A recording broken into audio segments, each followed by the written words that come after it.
Pastor గారు, ఉమ్. నాకు అంటే మీరు అనేది అర్థం కాలేదు. ఒకసారి మళ్ళీ క్లియర్గా చెప్పండి. ఇప్పుడు అంటే ఈ వీడియోలు ఇట్లా మా క్రైస్తవ్యంలో ఇట్లా పాస్టర్లు దొంగలున్నారు అన్ని పెట్టడం వల్ల ఉమ్. వేరే వాళ్ళు కలిసి అయిపోతుంది అని అంటా ఉన్నారా? ఎట్లా అర్థం కాలేదు నాకు. అవును అవును అవును. ఒకసారి నాకు చెప్పండి క్లియర్గా. నాకు అర్థం కాలేదు మీరు చెప్పేది. మనం ఏదైనా సరే ఇప్పుడు నన్ను తిట్టాలనుకుంటారండి, ఆ, మీరు డైరెక్ట్ గా తిట్టండి. ఉమ్, అంతేగాని యూట్యూబ్ లో తిట్టడం వల్ల ఉమ్, అది మనకి దేవుని అంటే దేవుని నామానికి మంచిది కాదు. ఉమ్, మన దేవుని సేవ చేసిన వాళ్ళు ఎవరు అలా తిట్టరు. ఆ, దేవుని సేవ చేసిన వాళ్ళు ఎవరైతే డైరెక్ట్ గా హెచ్చరిస్తాడు ఒక ప్రవర్త అయినటువంటి వాడు. ఆ, అంతేగాని పబ్లిక్ లో ఇచ్చేస్తే అది ఉమ్, పబ్లిక్ ని ఎప్పుడు చేయమండు. ఆ అది నీ సహోదరుని 2-3 సార్లు ఇచ్చేసిన తర్వాత వాడు విననప్పుడు అప్పుడు అందరూ ఒక సమావేశంలో కూడి వాడిని అన్యుడిగాను శుద్ధుడుగాను వెలవేయమండ. ఉమ్, వాక్యం అది. ఆ. కాబట్టి మనము ఆ, అంటే నేను నాకు అర్థం కాలేదు ఇందాకల్లా. వాయిస్ బ్రేక్ అయింది. హనీ ఇప్పుడు జాన్సన్ అర్థమైంది ఏదో కదా. అన్నారు. హనీ జాన్సన్ ఏదో అన్నారు. అని జాన్సన్ తాను ఏదో ఇచ్చేసుకోవడానికో బయలుపరుచుకోవడానికో నేను ఇచ్చేస్తానని చెప్పుకోవడానికో ఆ ఏం చేసేది హిందువుల్ని దూషించినట్టు ఏదో చేసినట్టు చేస్తే ఆయన్ని తీసుకెళ్లి జైలు చేశారు. ఉమ్, దానివల్ల ఏం చేశారు అంతేకాకుండా ఈ హిందూ సంస్థలు వీళ్ళు 3-4 తయారైనరన్నమాట. ఉమ్, యూట్యూబ్ లో పెట్టి హిందువుల్ని వాళ్ళ దేవుళ్ళని విమర్శించడం ప్రారంభిస్తే ఇప్పుడు ఏమీ తెలియనటువంటి ఏజెన్సీలో ఉండి పల్లెటూరు చేస్తున్న సేవకుల మీద ఈ దాడులు వస్తున్నాయి. అట్లాంటి ఎవడు సిటీల్లో ఉన్నోడి మీద ఎవడి మీద దాడులు రావు. ఇప్పుడు ఆడు చేసిన పాపానికి ఈ దేవుని సేవ యథార్థంగా చేసిన వాడి మీద శిక్ష వస్తుంది. ఉమ్. కాబట్టి మనము ఏం చేసినా ఆ ఏంటంటే దేవుని సంఘానికి హాని లేని విషయాలను మనం చేయడానికి ప్రయత్నం చేయాలి. ఉమ్. సంఘానికి మనం ఏదైనా చేస్తామంటే ఒకటి దేవుణ్ణి మనము ఏం బ్లేమ్ చేస్తామేమో ఈ విషయంలో అనేది మనం ఫస్ట్ పరిశీలించుకోవాలి. ఉమ్. దేవుణ్ణి మహిమపరిచేటట్లు ఉండాలి. పాస్టర్లని ఏమనొద్దంటారా? పాస్టర్లు ఏమని అంతే డైరెక్ట్ గాను నేను చాలా మంది పాస్టర్లు తిట్టాను. ఫెలోషిప్ లో బాగా తిట్టాను. ఉమ్, ఫెలోషిప్ లో తిట్టు ఉమ్, లేకుంటే ఆ, మీకు కొద్దిగా అవకాశం ఉంటే అక్కడక్కడ ఫెలోషిప్లకి వెళ్ళి మీరేమి తిట్టాలనుకుంటే రండి, నేను ఒక ఫెలోషిప్ మీటింగ్ పెడతాను. ఆ ఫెలోషిప్ లో మీరు 4 మాటలు పెట్టండి. ఓకే. ఇప్పుడు యూట్యూబ్లో తిట్టొద్దు, డైరెక్ట్ తిరిగితే బాగుంటుంది అని అంటారు. అంతే. యూట్యూబ్ లో తిడితే దేవుని నామానికి అవమానమే గాని ఉమ్. అది మహిమ కాదు. అంటే యూట్యూబుల్లోనైతే ఎందుకు దేవుడి నామానికి అవమానం అవుతుంది? మామూలుగా డైరెక్ట్ గా తిడితే ఎందుకు కాదు పాస్టర్ గారు? అన్యులు చూస్తానండి నువ్వే తిట్టుకున్నట్టు ఉంటది. ఇప్పుడు ఓకే. అన్యులు చూస్తాను ఒకటి. తర్వాత ఏంటంటే ఆ, ఉమ్, మనం డైరెక్ట్ తిడితే వాళ్ళకి వాక్యం తెలియని వాళ్ళు కొంత నేర్చుకుంటారు. ఉమ్, తెలిసిన వాడు అలాగైనా సరే వాడి వంకర బుద్ధి అలాగా మారదు. ఉమ్, అంతే. అందు గురించి మనం చేసేది ఏదైనా సరే సంఘానికి హాని జరగకూడదు. ఇప్పుడు వాళ్ళు 3-4 చెప్పాను కదా, హిందువులతోటి డిస్కషన్ పెట్టుకున్న వాళ్ళు యేసుప్రభు మీద సినిమా తీసినారు వాళ్ళ వల్ల. ఓకే. ఆ? అయిపోయిందా పాస్టర్ గారు? ఇంకేమైనా మాట్లాడతారా? అంతే, ఇంకా మాట్లాడడానికి ఏముంది సరే, అది. నేను ఒక విషయం చెప్తా వినండి. ఇక చెప్పండి చెప్పండి. తలుకు బెలుకు రాళ్ళు తట్టెడున్న వేస్ట్. ఉమ్, ఉమ్, ఒక్క వజ్రం ఉన్నా చాలు. ఉమ్, ఉమ్, నా వయసు 35 సంవత్సరాలు.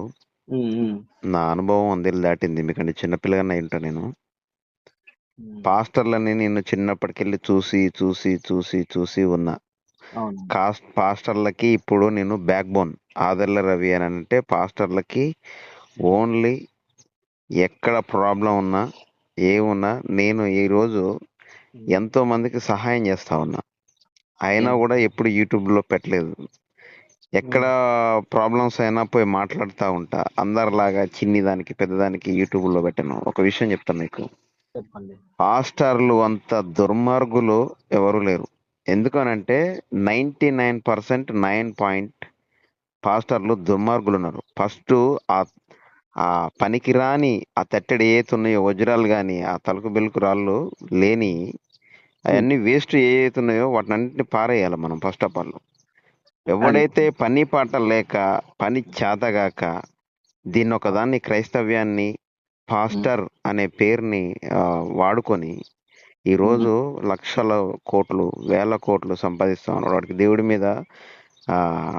దేవుడి మీద భయం కానీ భక్తి కానీ లేకుండా ప్రవర్తిస్తా ఉన్నాడు.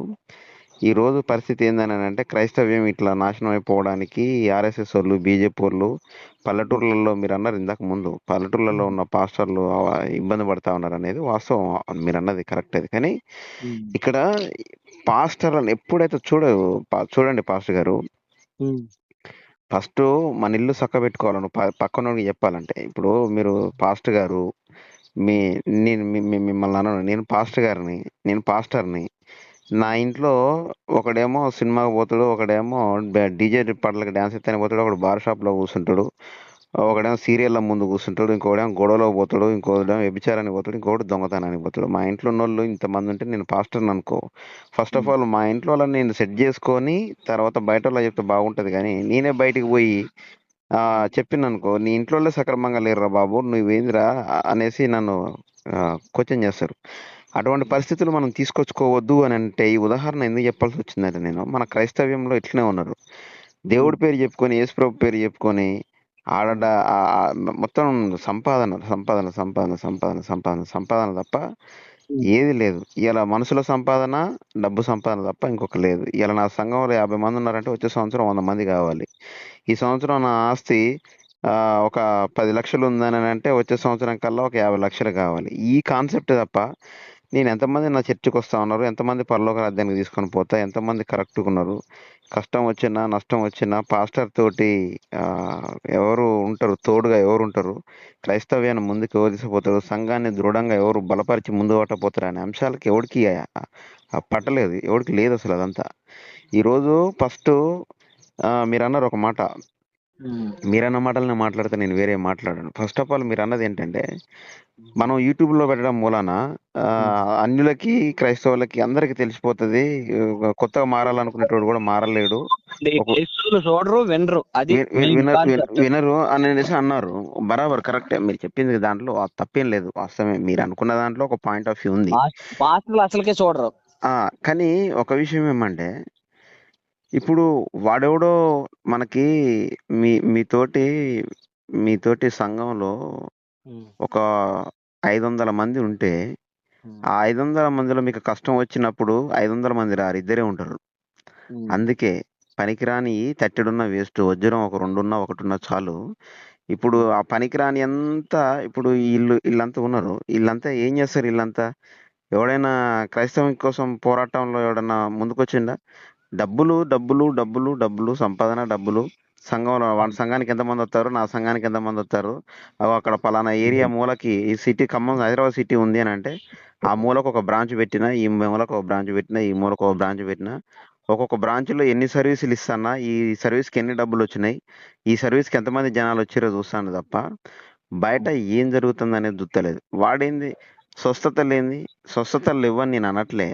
వాడు ప్రతోడు ఒక ఆర్కెస్ట్రాను పెట్టుకుంటాడు, ఆ సౌండ్ ఒక మ్యూజిక్ ఒకటి వేస్తాడు, ఆ మ్యూజిక్ ఒకటి వేసి వీళ్ళు వచ్చిన వాళ్ళకి ఏందని అంటే ఆ మ్యూజిక్ లో ఉండే ఆ వైబ్రేషన్స్ దానికి దీనికి వాళ్ళ ఒళ్ళంతా ఒకలాంటి జిల్లు అని ఒక పులకరింత వచ్చి వాళ్ళు ఏదో ఒకలాంటి అనుభూతి చెంది నాకేదో తగ్గిపోయిందిలే ఏసై వచ్చిండు నా దగ్గరికి అనే ఒక భావన, వాళ్ళకి తెలియని భావన ఒకటి వచ్చేసి అప్పటికప్పుడు ఏదో తగ్గినట్టు వాళ్ళకు ఒకలాంటి ధోరణి వచ్చేసి వాళ్ళు అట్లా అయిపోతా ఉన్నారు. మళ్ళీ ఇంటికి పోయిన తర్వాత వాళ్ళ పరిస్థితి ఏంటంటే ఎప్పటాటే మళ్ళీ ఏమంటారు బాబు అంటే ఎప్పటాటే అన్నట్టు పోయి మళ్ళీ టాబ్లెట్ వేసుకోక తప్పదు, మళ్ళా కుంటోడైతే కుంటక తప్పదు, దగ్గోడైతే దగ్గక తప్పదు. ఎవడు ప్రాబ్లమ్స్ వాడుకున్నాయి. నువ్వు నిజంగా ప్రవక్తవైతే, నువ్వు నిజంగా స్వస్థత చేసే సామర్థ్యం నీలో ఉంటే యేసు ప్రభు ఎప్పుడో ఎన్నో సంవత్సరాల బట్టి ఎక్కడో కూర్చున్న కుష్టివ్యాధుని బాగా చేసిండు, ఎక్కడో కూర్చున్న గుడ్డుని బాగా చేసిండు, ఎక్కడో ఉన్న 12 సంవత్సరాలు రక్తస్రావాలు గల స్త్రీని బాగా చేసిండు. మరి వాళ్ళకి మళ్ళీ ఒకసారి ఆయన బాగా చేస్తే మళ్ళీ వాళ్ళు చచ్చేదాకా కూడా వాళ్ళకి ఆ ప్రాబ్లమ్స్ రాలేదు. మరి నువ్వు ఇలా ప్రార్థన చేస్తే నీ ప్రార్థన అయిపోయి ఇంటికి పోయిన తర్వాత మళ్ళీ వాళ్ళు గోళీలు వేసుకునే పరిస్థితి వస్తుంది. ఎందుకు వస్తూ ఉంది ఆ పరిస్థితి అంటే నీ దగ్గర ఈ ఆర్కెస్ట్రా వల్ల ట్రీట్మెంటే ఉందా లేకపోతే దేవుడిచ్చిన స్వస్థత వరాలు ఉన్నాయా అనేవి కూడా మనం ఇవన్నీ గమనించాలా. ఇప్పుడు మీరు అన్నారు ఇందాకలా యూట్యూబ్లో పెడితే ప్రాబ్లమ్స్ ఎట్లా ఎవడో నమ్ముతున్నామండి, వాడు నమ్మని నమ్మకపోనియండి పాస్టర్ గారు. కానీ నీతి నిజాయితీగా వచ్చే పాస్టర్ దగ్గరికి ఒక్క ఆత్మ పోయినా పర్వాలేదు. నీ దగ్గరికి 10,000 మంది జనాలు వస్తే 10,000 మంది పరలోక రాజ్యం పోతారనే నమ్మకం మనకు లేదు. ఒక్కడు మీరు నిజమైన పాస్టర్ అయితే, నిజమైన సంఘ సభ్యుడు ఎవడన్నా మీ దగ్గరికి వస్తే వాడు ఒక్కడు పరలోక రాజ్యం పోయినా చాలు. ఇలా సతీష్ కుమార్ దగ్గరికి లక్షల మంది పోతా ఉన్నారా? లక్షల మంది పరలోక రాజ్యం పోతా ఉన్నారా? మీరు నేను మాట్లాడుకుంటా ఉన్నా ఈ టైంలో మనం ఏమైనా పరిశుద్ధమా? మన ఇద్దరు ఇట్లా ఎవడు పరలోక రాజ్యం పోతాడో ఎవడు ఊడో తెలియదు. కాబట్టి భూమి మీద ఉన్న మనుషులందరినీ మనందరినీ మేల్కొల్పి నీతి నిజాయితీ నిబద్ధత నిజమైన స్వస్థతలు నిజమైన ప్రార్థన చేయాలి. కానీ వాడి స్వార్థం కోసం, వాడి స్వలాభం కోసం, వాడి ఆస్తులు కూడబెట్టుకోవడం కోసం, వాడికి జనసంఖ్య ఎక్కువ రావడం కోసం ఈ పిచ్చి పిచ్చి వేషాలు వేయడం అనేది కరెక్ట్ పద్ధతి కాదు. కాబట్టి కాబట్టి నేను అనేది ఏంటంటే, నా ఉద్దేశం ఏంటంటే, ఇన్ని రోజులు నేను క్రైస్తవ్యం కోసం భయంకరంగా పోరాడినా. నా పాస్టర్ మీద ఎవడైనా చేయేసినా, ఎవడైనా కొట్టినా, ఎవడైనా తిట్టినా ముందంజలో ఉండేది. నేను పాస్టర్ల కోసం పెద్ద పెద్ద రౌడీలతోటి, పెద్ద పెద్ద రౌడీ షీటర్లతోటి, ఆర్ఎస్ఎస్లతోటి, బీజేపీలతోటి, బజరంగాలతోటి పెద్ద పెద్ద గొడవలు పెట్టుకొని నన్ను మర్డర్ చేయడానికి ప్లాన్లు వేసి, నా ఇంటి చుట్టూ కాపలాలు వేసి నన్ను చంపడానికి ప్రయత్నం చేసిన రోజులు కూడా నేను భయపడకుండా ఈ రోజు వరకు కూడా క్రైస్తవ్యం కోసం పోరాడుతా ఉన్నా. నేను మొన్నటి నుండి తీసుకున్న డిసిషన్ ఏంటంటే, ఈ దొంగల్ని నేను కాపాడుకుంటా ఇంకా వస్తే దేవుడికి క్రైస్తవ్యానికి అన్యాయం చేసిన అయిపోతా. నాకు అట్లాంటి శాపం వద్దు. ముందు నా ఇంటిని చక్కబెట్టుకుంటా, క్రైస్తవ్యంలో ఎట్లాంటి ప్రాబ్లమ్స్ ఉన్నాయో వాటిని అన్నిటినీ అధిగమించిన తర్వాత ఎవడైనా నా క్రైస్తవ్యం మీదకి ఆర్ఎస్ఎస్ వాడు వచ్చినా, బీజేపీ వాడు వచ్చినా, బజరంగ దళ్ వాడు వచ్చినా, విశ్వ హిందూ పరిషత్ వాడు వచ్చినా, నా క్రైస్తవుల మీదకి, నా పాస్టర్ల మీదకి, నా సంఘ సభ్యుల మీదకి ఎవడొచ్చినా వాళ్ళని వాళ్ళకున్న క్రూరత్వాన్ని తుదముట్టించడమే నా అంతిమ లక్ష్యంగా నేను భావించిన. కానీ నా ఇంటిని కూడా చక్కబెట్టుకోవాలనే ఒక ఆలోచనకు వచ్చిన కాబట్టే ఇది. ఇప్పుడు మీరు ఫర్ ఎగ్జాంపుల్ మీరు ఎక్కడున్నారో నాకు తెలియదు, మీరు ఎక్కడి నుంచో యూట్యూబ్లో నా నెంబర్ తీసుకొని కాల్ చేసిరు, ఓకే. కానీ మీ దగ్గర సమస్య ఉంది.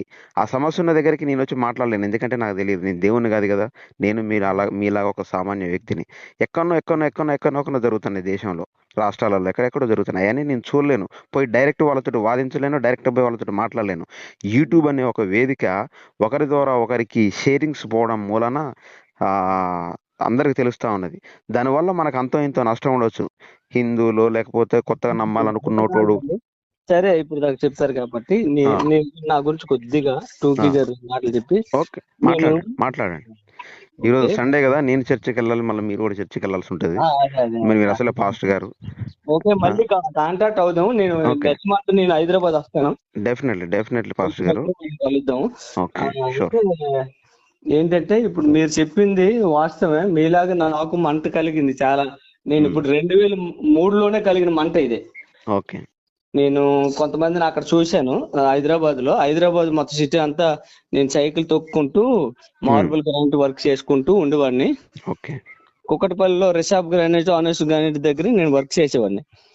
అప్పుడు నేను కుకట్పల్లిలో నాకు ఒక సంఘం ఉంది, 20 మంది. అమీర్పేటలో ఒక 15 మంది ఉన్నారు, వెంకటగిరిలో ఒక 15 మంది ఉన్నారు. అందరూ అంటే మనం ఎవరి సంఘాల నుంచి తీసుకురాకుండా అన్యుల దగ్గరికి వెళ్ళి సువార్త ప్రకటించి పరిచయం చేసేవాళ్ళమి. అయితే నాకు సరైన గైడెన్స్ ఇవ్వక నేను అక్కడి నుంచి విజయనగరం జిల్లాకు వచ్చాను సేవకి. 2006లో వచ్చాను. వర్క్ కాబట్టి అయితే నా సతీష్ కుమార్ లైలా గార్డెన్ ఆ ముందు షాపే రిషాబ్ గ్రానైట్, ఎక్కడ కుకట్పల్లిలో. ఆ లైలా గార్డెన్ లో నేను అన్నాహారాలు లేక ఎన్నో రోజులు ఉపవాసాలు ఉండి ప్రార్థన చేసిన రోజులు ఉన్నాయి. ఆ స్థలంలో ఈయనేమో అంతకు మునుపు ఈ సతీష్ కుమార్ ప్రతి సంఘానికి వెళ్ళి 3 రోజులు వాక్యం ప్రకటించి, మీరు చెప్పినట్టు ఎవరైతే ఉన్నతమైన స్థానంలో ఉన్నారో ఉద్యోగస్తులు వాళ్ళు ఉన్నారో వాళ్ళందరూ కాంట్రాక్టులు తీసుకుని రండి కలిసి ఆరాధిద్దాము అని చెప్పేసి ఒక టీవీలో ఇలా పెట్టి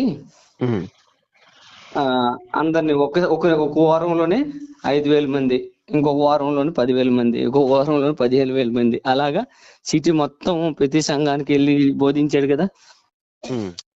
అలాగా వారిని అందరినీ ఆకర్షించాలి. ఇట్లాంటి వారు సతీష్ కుమార్ కానీ, లేకుంటే బెల్లంపల్లి సురేష్ కానీ, లేదా ఆ, ఈయనెవరు ఇక్కడ స్టీవెన్ పాల్ కానీ, ఇట్లాంటి వాళ్ళు కొన్- ఆ, అట్లాంటి వారు ఒక పర్సెంట్ ఉంటే, మీరు చెప్పినట్టు ఆ, అన్యాయం వారు ఒక 25% ఉన్నారు అనుకుందాం. 25% ఉంటే మనము అన్యాయం చేస్తుంది అంటే, మనం ఇప్పుడు నాలాంటి వారు అంటే ఆ, అంటే ఏజెన్సీలో పనిచేసినటువంటి వారు 75% ఉన్నారు. ఏ ఆహారం లేక, ఏ ఆదరణ లేక, వచ్చిన 1000-2000 తోటో ఎవరో నీలాంటి వాళ్ళు ఎవరో ఎరిగి పంపించిన దానితో బతుకుతూ, ఆ కష్టంతో ఏదో బియ్యము ఏదో ఇస్తే వాటితో బతుకున్నటువంటి సేవకులు, ఇండిపెండెంట్ సేవకులు ఎంతో మంది ఉన్నారు ప్రతి గ్రామాల్లో, పల్లెటూరులో. పట్టణాలు తక్కువ ఉంటాయి, గ్రామాలు ఎక్కువ ఉంటాయి. అయితే మనము ఈ మెయిన్ సంఘము ఏదంటే, సిటీలో ఉండి వారు ఏం చేస్తారంటే, వస్తారు కొన్ని మాటలు ఏదో పెట్టు కథలు ఏవి వినేసి వారు ఇచ్చేది ఏది ఇస్తారు, వారు వెళ్ళిపోతారు. వారు వ్యాపారస్తులు.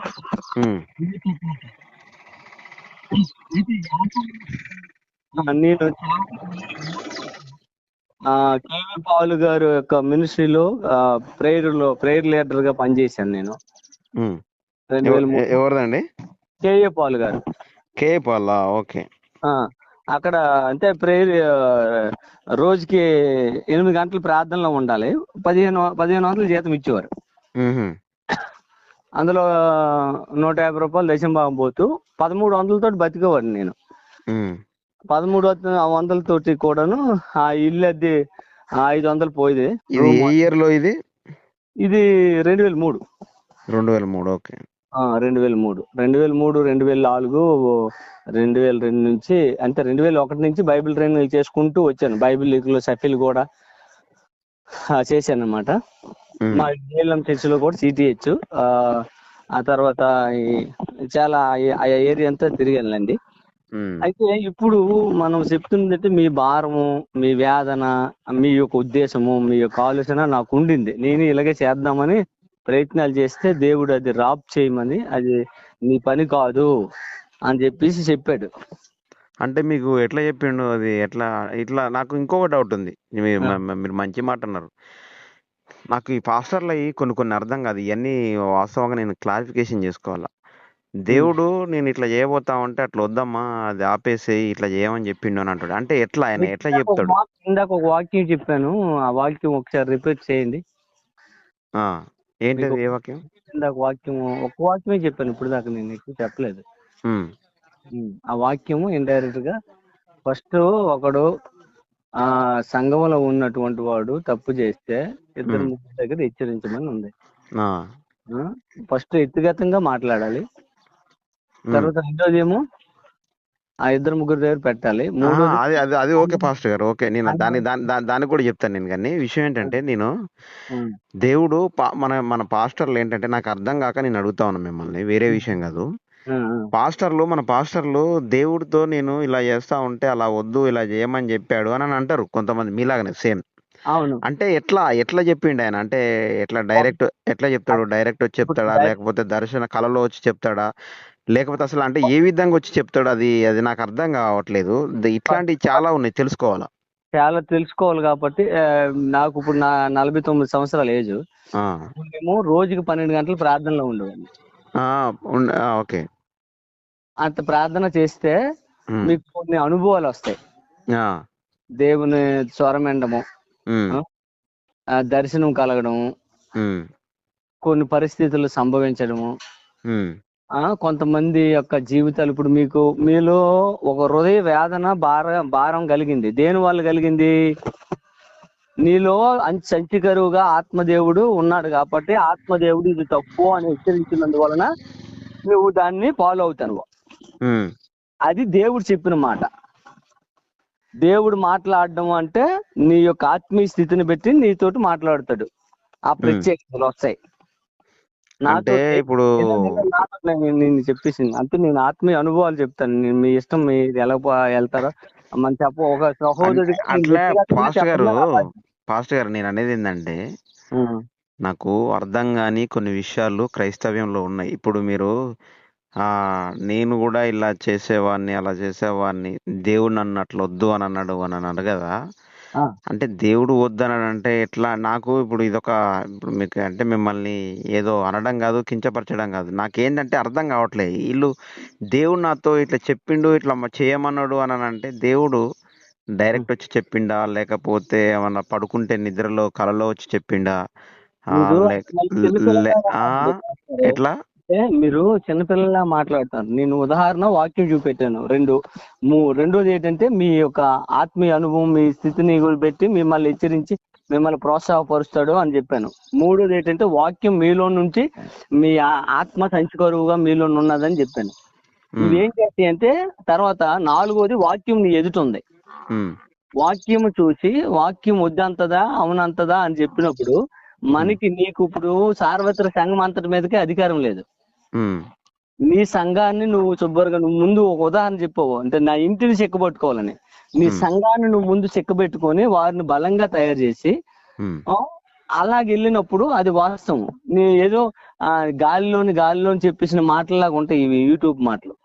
ఉమ్. గాలిలో ఎవడో ఎంతాడో ఎవడో ఎండో ఒక మాట ఇంటో ఒక మాట ఎండో అలా కాకుండా ఇప్పుడు మన ఇద్దరం ప్రత్యేకంగా మాట్లాడుకుంటాను. ఒక గంట అరగంట మనము అది డౌట్లు క్లారిఫికేషన్ చేసుకుంటాం. పాస్టర్ గారు, ఉమ్, నేను ఒకే ఒక చిన్న ప్రశ్న అడుగుతా. చెప్పండి. చిన్న లాజిక్, లాజిక్ దానికి సమాధానం చెప్పండి. చెప్పండి. మీరెవరో నాకు తెలుసా? తెలీదు. నేనెవరో మీకు తెలుసా? తెలీదు. మన ఇద్దరిని పరిచయం చేసింది ఎవరు? దేవుడు. మన వాక్యము. ఇద్దరు మన ఇద్దరిని పరిచయం మీరు ఎక్కడ చూసి ఫోన్ చేసిర్రు నాకు నా నెంబరు? యూట్యూబ్ లో చూసి చేసామండి. నా నా నా నా- నా ఆదర్ల రవితో మాట్లాడాలని అంటే మీరు, నేనెవరో మీకు తెలియదు, మీరెవరో నాకు తెలియదు. దీన్ని మీరు బట్టి నాతో మాట్లాడుతున్నామండి. మాట్లాడాలి అని అంటే, బ్రదర్ ఒక్క నాలాంటి నిమిషం, వాళ్ళు పాస్టర్ ఎవరు గారు, చూస్తారు ఈ వాక్యాన్ని? పాస్టర్ గారు ఒక్క నిమిషం. ఎవరు చూడరు. ఒక మాట మీరు చెప్పిన దానికి చెప్పేస్తాను నేను. ఒక్క మీరు నిమిషం చెప్పారు వినండి. నన్ను నన్ను మీకు పరిచయం చేసింది ఎవరినంటే ఇప్పుడు నాలాంటి వారు ఎవరో నీకు పరిచయం చేస్తారు. నువ్వు ఎవరికైతే భిన్నంగా బోధిస్తున్నావో ఆ రోగుడు నీకు ఫోన్ చేయడు.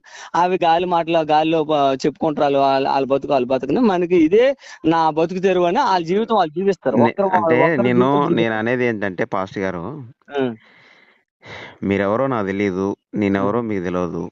ఉం. మీరు నాకు ఫోన్ చేశారు అని అంటే మన ఇద్దరిని పరిచయం చేసింది యూట్యూబ్. అవును. యూట్యూబ్లో నా నెంబర్ తీసుకొని మీరు కాల్ చేసిండ్రు. ఉం, అంటే నేను చెప్పిన విషయాన్ని మీరు ఉం, విని, అది ప్రశ్న అడగటానికో లేదా జవాబు చెప్పడానికో ఏదో ఒక పరంగానైతే మీరు నాకు ఫోన్ చేసిర్రు అని అంటే కారణం యూట్యూబ్. ఉం. యూట్యూబ్ని మనం భద్రంగా కూడా వాడుకోవచ్చు, ఆ, దాన్ని అదే. దాన్ని చెడ్డగా కూడా వాడుకోవచ్చు. అయితే విషయం ఏంటంటే, ఉం, మీరున్నారు, మీకే సమస్య లేదు. మీ ఏరియాలో ఇంకో పాస్టర్కి సమస్య ఉంది. మీ ఉం. ఊర్లో మీరు మంచి పాస్టరే, ఇంకో పాస్టర్ దొంగ ఉన్నాడు. ఆ దొంగ ఎవడో నాకు తెలియదు కదా. నేను ఎక్కడో ఉన్నా, ఆయన ఎక్కడో ఉన్నాడు. నేను డైరెక్ట్ వచ్చి ఆయనతో ఎట్లా మాట్లాడగలను? అదే కాబట్టి అది. నేనేం చేస్తా అంటే ఉం, యూట్యూబ్ ద్వారా ఉం. దొంగ పాస్టర్లు ఎవడున్నా కూడా వారిని బయటికి తీస్తాం అని చెప్పే వీడియోని మీరు చూసి నాకు ఫోన్ చేసిండ్రు. ఓకే, దాంట్లో మీకు అయ్యా, ప్రశ్న ఉంది, అందుకని నేను మీకు ఈ- ప్రశ్న ఉంది, మీరు నాకు ఫోన్ చేసిర్రు. ఓకే, దాంట్లో వాస్తవం ఉంది, మంచిదే. కానీ దాని కొరకు నేను దొంగలు కూడా ప్రోగ్రామ్ దొంగ పెట్టారు దొంగ దేవుడు. వినండి పాస్టర్ గారు, దొంగలు కూడా ఉం, దొంగలు కూడా ఆ వీడియోని చూసి ఉం. ఇన్ని రోజులు ఆదర్ల రవి అనేవాడు క్రైస్తవులందరిని వెనకేసుకొని వచ్చిండు. ఉం. ఇప్పుడు క్రైస్తవులను వెనకేసుకొని రాడు, మతోన్మాదులతో పోరాడిండు. మత పిచ్చితోటి ఎవడైతే పొంగిండు, దొర్లిండు, పాస్టర్ల మీదకి, క్రైస్తవం మీదకి వచ్చిండో వాళ్ళందరినీ ఆ, అనగార్చుకుంటూ వచ్చిండు. ఇప్పుడు ఉం. పాస్టర్ల మీద కూడా పడతాడు. ఎందుకు ఉట్టిగానే పడతలేదు? ఎవడి పని వాడు సక్రమంగా చేసుకుంటే ఎందుకు పడతాం మనం ఎవడి మీద? మనకు సక్రమంగా చేసుకోవాలా. అది కాకుండా నీ డబ్బుల ఆస్తుల కోసం, జనాలు ఎక్కువ పెరగడం కోసం ఇట్లాంటి కథలు పడితే ఊకోవద్దు. ఎందుకనంటే నువ్వు దొంగలకి ప్రాధాన్యత ఎక్కువ ఇచ్చినట్టు కదా. ఇప్పుడు నేను దొంగ పాస్టర్లు ఉన్నారు, మా పాస్టర్లను ఏమనొద్దురా నువ్వు వాడిని ఈయన్ని వాళ్ళ మీదకి ఎవడెవడో పోతా ఉంటే వాళ్ళని ఆఫ్ చేసుకుంటూ పోయినావు అనుకో, దొంగ పాస్టర్లు అంతా ఇంకా డెవలప్ అవ్వడే తప్ప ఉం. అక్కడ ఏం ఉండదు కదా. అందుకే ఎందుకు ఫస్టే చెప్పినా నేను మీకు, తలుకు వెలుగు ఎన్నున్న తట్టెడు రాళ్ళు, వ్యర్థమైన రాళ్ళు ఉన్నా ఒక వజ్రమైన రాయి ఉంటే సరిపోతుంది. 1,00,000 మంది చర్చికి వచ్చినా ఒకడు పరలోక రాజ్యం పోతాడేమో, అంతమంది పోతారో పోరో కూడా మనకు తెలియదు. కాబట్టి నేను అనేది ఏంటంటే, పిచ్చి పిచ్చోడు దొంగోళ్ళు వాళ్ళ స్వలాభం కోసం, స్వబుద్ధి కోసం, వాళ్ళని స్వబుద్ధిని ఆధారం చేసుకుని బతికేటోడు ఎవడు మనకు అక్కర్లేదు. నీతి నిజాయితీగా చేసేటోళ్ళని మనం చూడాలి. దొంగ అనేటోడు మనకు ఉత్తనే దొరికిపోతాడు, వాడిని పట్టుకోవాలి అనేదే మన అంశం. అయ్యా ఉమ్, ఒక మాట చెప్పేస్తాను వాక్యం ప్రకారంగా. ఉమ్, ఒకటి, ఇస్కరియోతు యోధ దొంగ అని తెలిసి యేసు ప్రభుకి ఉమ్, ఆయన అలాగే ఉంచాడు. ఉమ్, అది ఆకాను దొంగ అని తెలుసు, ఉమ్, ఆడు అలాగే అనిపించాడు. ఆడికి ఒక కాలం ఉంది, ఈ మాట చెప్పింది. గెహాజీ దొంగ అని తెలుసు, ఉమ్, ఆడికి ఆ కాలం నిర్ణయించబడింది. ఉమ్, ఆ? ఉమ్, ఆ, ఏబులో ఆ అన్న సఫేరాలో వాళ్ళ తాలూకు పరిస్థితి తెలుసు, ఉమ్, వారు ఆ కాలానికే వదిలేయాలి. ఇప్పుడు చూడు, మీరు ఒక మాట చెప్పారు, మంచి మాట. ఇట్లాంటి సేవకుల కొరకు మిమ్మల్ని ఇప్పుడు ఇక్కడ కూడా కొన్ని సిచ్యువేషన్లు ఇవి అట్లాంటివన్నీ జరిగినాయి సార్. అవన్నీ మేము వ్యక్తిగతంగా మాట్లాడాలి మనము. అయితే ఏంటంటే ఇవన్నీ కూడా నేను అనుభవించాను. అట్లాంటి సేవకులు కూడా ఉన్నారు ఇక్కడ, డబ్బులు ఇచ్చేయడము, నా సంఘాన్ని దోచుకొనరు, ఇట్లాంటివన్నీ ఉన్నాయి. అయితే దాని గురించి నేను బోధిస్తాను నా సంఘానికి. ఆ? కానీ విషయం ఏంటంటే, మనము ఈ ఒక విశ్వాసాన్ని మార్చలేము, వాళ్ళు ఒక మబ్బులో ఉంటారు. ఉమ్, అది ఒక సేవకుడిని మార్చలేము, వాడు ఒక వ్యాపారం చేసుకుంటాడు. ఉం? అయితే వ్యాపారం చేసుకున్నటువంటి వారు 10 మందో 5గురు ఉన్నారు. ఆ? ఆ, తర్వాత ఈ ప్రజలను మోసగించే వారు కొంతమంది ఉన్నారు. కానీ దేవుని కొరకు బతికేవారు ఎక్కువ మంది ఉన్నారు సార్. వారు ఇట్లాంటి దీని వల్ల సమస్య పొందుతారు. అయితే విషయం ఏంటంటే, మీరు అన్యుల్లోని వాళ్ళు మనం ఇప్పుడు ఏం జరుగుతుందో అని ఎక్కువ ఎవరు చూస్తారంటే, ఇప్పుడు మీరు ఇట్లాంటి మెసేజ్ ఏమైనా అంటే మీకు ఇంకోటి చెప్తాను. పాస్టర్ల గ్రూపుల్లో గూఢాచారులు ఉన్నారు. అంటే పాస్టర్ కాకుండా మేము పాస్టర్లు అని చెప్పుకొని పాస్టర్ల గ్రూపుల్లో కొంతమంది ఆర్ఎస్ఎస్, బీజేపీ, బజరంగ దళ వాళ్ళు చేరారు. వారు చేరి మనం ఏ విషయాలు జరుగుతానో వారికి చేరేస్తారు. నేను చాలా మంది పాస్టర్లకు ఏం చెప్తానంటే, అయ్యా మీరు ఏది చేసినా సరే, బాప్తీసాలు తీసినా ఇవన్నీ చేసినా యూట్యూబ్లో పెట్టకండి, లేకుంటే వాట్సాప్లో పెట్టకండి. మీ గ్రూపు క్రియేషన్ చేసినప్పుడు వాడు పాస్టర్ కాదు అని తెలుసుకొని చేయండి గ్రూపు అని చాలా మంది పాస్టర్లకు చెప్పాను నేను. చెప్తే కూడా వినరు వాళ్ళు కూడాను. సర్లే, ఇక దొంగలు అనేటోడు ఆర్ఎస్ఎస్ వాడు వాడు ఈడు వచ్చినా ఎవడొచ్చినా కూడా వాడు ఉన్నన్ని రోజులు ఉంటాడు, పోయే రోజులు పోతాడు, వాడు చేసేది ఏం లేదు మనని. కానీ నేను చెప్పేది ఏంటంటే, మీరు ఇందాకలా ఇస్కరియోతు యూదా గురించి మాట్లాడారు కదా. నేనైతే ఇస్కరియోతు యూదా గురించి చెప్పారు, ఇంకొకరి గురించి ఎవరి గురించో చెప్పారు. కానీ నేనైతే యేసు ప్రభు అంత గొప్పనైతే కాదు. మా క్రైస్తవ పాస్టర్లలో నీతి గల పాస్టర్లు, నీతి నిజాయితీగా పోయే పాస్టర్లు ఇబ్బంది పడకూడదు అని అంటే అందులో ఉన్న చీడ పురుగులను మొత్తం తొలగించాలి. మరి ఆదర్ల రవి ఒకటే చీడ పురుగులను అందరిని తొలగించగలడా అంటే అది సాధ్యమైంది కాదు. కాబట్టి యూట్యూబ్ ద్వారా ప్రతి ఒక్కరిని, మీలాంటి వాళ్ళని, ఇప్పుడు మీరు మంచి పాస్టర్ గారు, మిమ్మల్ని మీలాంటి వాళ్ళని ఏందని అంటే అందరినీ పురికొల్పితే, ఇప్పుడు ఫర్ ఎగ్జాంపుల్ మీ ఊరు పక్కనో మీకు దగ్గర పట్ల ఎవడన్నా ఉంటే, అయ్యా వీడు ఇట్లా చేస్తాడు అని అంటే నిజంగానే వాని మీద నిఘా పెట్టండి. వాడు వాస్తవంగా లేనిపోని అబ్రాకతబ్రాలు చేసి ఎంత దుర్బోధలు చేసి ఏమైనా చికాకులు చేస్తాడు అన్నప్పుడు వాడి మీద నిఘా పెట్టండి అని చెప్పడం, మనం కూడా నిఘా పెట్టడం. నిఘా పెట్టిన తర్వాత ఆ నిఘాలో వాడు నిజంగా బయటకు వెళ్ళిన తర్వాత వాడికి బుద్ధి చెప్పడం, వాడి ప్రవర్తన పద్ధతి అన్నీ మార్చుకుంటే నీతి నిజాయితీగా ముందుకు పోతాడు. లేకపోతే వాడికి ఎట్లాంటి బుద్ధి చెప్పాలో అట్లాంటి బుద్ధి చెప్పి సంఘం ముందర వాడిని ఎట్లా నిలదీయాలో అట్లా నిలదీసి ఒక సక్రమైన పద్ధతిలో పెట్టడానికే తప్ప యేసుప్రభు ఏమనలేదు కాబట్టి మనం ఏమనలేదు అనేది కాదు. నేను యేసుప్రభు అంత మంచోనైతే కాదు. మన పాస్టర్లు నీతి నిజాయితీ గల పాస్టర్లు ఇబ్బంది పడకుండా చూసుకోవడమే నా అంతిమ లక్ష్యం. ఒక చెడ్డోడు వల్ల ఒక మంచి పాస్టర్ ఇబ్బంది పడకూడదు అనేది నాది. మీరు యూట్యూబ్లో పెట్టకూడదు అంటా ఉన్నారు. కానీ యూట్యూబ్లో కొన్ని పెట్టకూడనివి ఉన్నాయి, యూట్యూబ్లో కొన్ని పెట్టేవి ఉన్నాయి. నేను ప్రతి దేశం అంతా, రాష్ట్రం అంతా, జిల్లాలు, మండలాలు, గ్రామాలలో ఉన్న పాస్టర్లందరికీ ఊరూరా ఇల్లులు తిరిగి చెప్పలేను. ఎందుకంటే నా దగ్గర అంత బడ్జెట్ లేదు, నేను అంత డబ్బులున్నోని కాదు. కాబట్టి నాకున్న ఏకైక పాస్టర్ గారు, ఒక్క నిమిషం, నాకున్న ఏకైక ఆయుధం ఏమైనా ఉందని అంటే అది యూట్యూబ్ ద్వారా మా మంచి పాస్టర్లు ఎవరైతే ఉన్నారో, నా మంచి క్రైస్తవ సభ్యులు ఎవరైతే ఉన్నారో వాళ్ళు ఈ వీడియోలన్నీ చూసి దొంగ పాస్టర్లు ఎక్కడున్నారో వాళ్ళని మనకి అప్పచెప్తారు. అప్పచెపితే దాని మీద నిఘా పెడతాం. ఉట్టి పుణ్యానికే పోయి వాళ్ళని మాటలను ఫస్ట్ నిఘా పెడతాం. 100% దొరికిన తర్వాత తెలియదంటావా దొంగ పాటలు ఎట్లా వాళ్ళని ఉన్నారో? మనమేమో మళ్ళీ చంపుతాం గింపుతాం అని అంటలే. వాళ్ళని నిలదీసి అడుగుతాం, ఎందుకు బాబు నువ్వు ఇట్లా చేస్తా ఉన్నావు, ఇది కరెక్ట్ పద్ధతి కాదు, ఇది ఉందా అనేసి అదేందో ఆ, అట్లా చేస్తాం. అదేందో అది మీ చుట్టుపక్కల లేరంటారా? ఆ, మీ చుట్టుపక్కల లేరంటారా మా ఇది? మా చుట్టుపక్కల ఉన్న వాళ్ళందరికీ మాటలు ఎత్తేనే ఉన్నాం మేము. మీరు అంటే అన్నట్టు మా చుట్టుపక్కల ఉన్న వాళ్ళకి ఇప్పటికి దాదాపు 47 మంది పంచాయతీలు చేసినాం. ఒక్కరిని కూడా యూట్యూబ్లో పెట్టలే వీడు దొంగోడని. ఆ, ఇప్పుడు మీరు మీరు మీరు మీరు అన్నదే చేసుకుంటూ వస్తా ఉన్నాం. మీరు యూట్యూబ్లో పెట్టొద్దు బ్రదర్ అన్నారు కదా. ఉమ్, ఇప్పుడు నేను దాన్ని ఏం చేస్తున్నాం అంటే 47 పంచాయతీలు చేసినాం ఇప్పుడు. ఉమ్, ఇట్లాంటి 47 మా చుట్టుపక్కల ఉన్న మా చుట్టుపక్కల 47 పంచాయతీలు చేసినాం. ఇట్లాంటి 47 మంది పాస్టర్లని.